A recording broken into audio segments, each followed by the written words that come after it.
This video is a series of unfortunate events, so it took me a while to get the courage to upload it. The reason I'm sharing this is so that hopefully those of you who have been following the freeze-drying breast milk side of my page can learn from my mistakes and come with me on my personal journey of improving and perfecting this process. I will note that I only use my own milk when experimenting like this, so nobody else's milk was harmed in the making of this video. Okay. This is what happened. I saw a bone slicer on Temu for 75% off and decided to use this as a means to open my breast milk bags lengthwise. Cutting them lengthwise increases surface area and shortens the distance the moisture needs to travel to be sublimated from the milk during the freeze drying process. So far so good, and this frozen meat slicer was absolutely stellar. Breast milk thaws relatively quickly, so some of the bags with less milk inside were getting pretty melty by the time I cut them open and laid them onto the trays. The thicker bags did just fine. Maybe if I'd moved a little bit more quickly and these bags had stayed frozen, this wouldn't be an issue. But because I was filming, washing my hands, and switching out gloves in between, etc., it gave these smaller portions more time to thaw, causing them to pool beneath the bags before moving them to the freeze dryer. This became a problem later on, and you'll see why.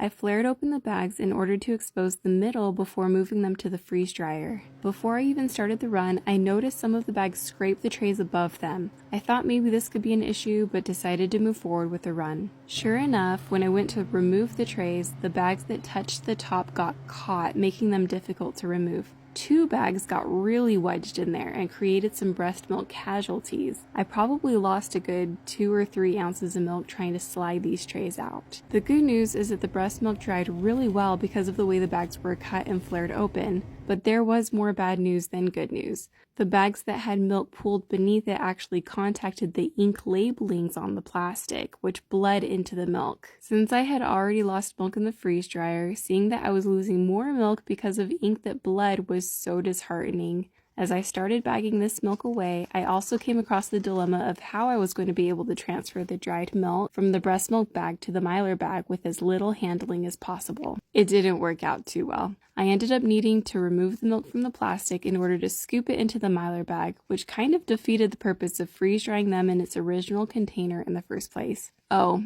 and I was out of gloves, which added to the drama of trying to reduce handling of this milk. And there was still the issue of separated fats that don't freeze dry well if they don't get mixed in prior to running the batch. Overall, it was a disappointing experience, but it was also a chance to improve the process by keeping what works and changing what doesn't. Moving forward, there is more tweaking I would like to do. I am determined not to lose any more milk though, so I'll be a little bit more thoughtful about it in the future.